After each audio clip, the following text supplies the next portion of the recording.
Our next poet is Bernie Evans. He's a farmer from Finley. He knows what it's like to smoke cow dung every night when you run out of tobacco.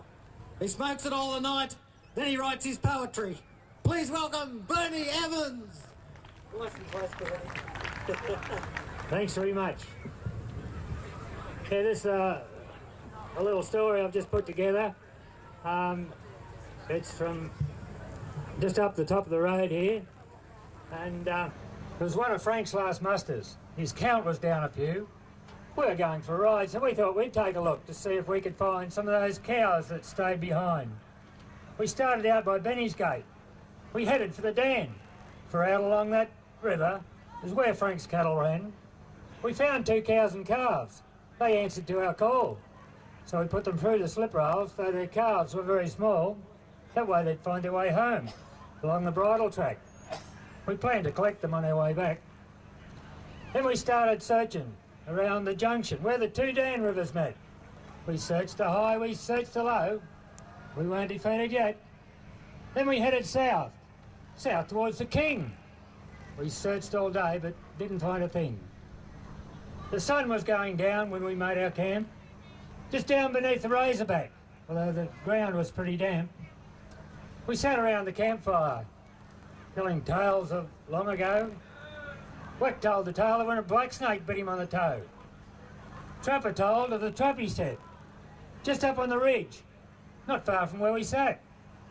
He'd never got back to collect that one, for his day as trapper was nearly done. It was round about midnight, this campfire glowing dim. The horses all grew restless. Things felt pretty grim. That is when we heard it, coming down the hill.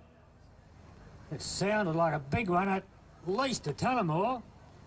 And as it came down closer, Trapper whispered, "It's got to be a yowie. I've camped near here before. You can always tell a yowie by the shuffling and the snore." And as we sat so silent, I think it heard me heartbeat from 30 yards or more.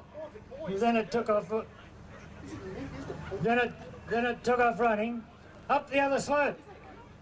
And when it reached the summit, we heard that trap go snap.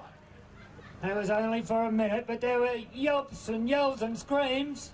And Trapper knew he'd caught him, though he'd said it but 30 years before. And then it all went quiet, for the chain it must have broke. As we sat in silence, Wack rolled another smoke.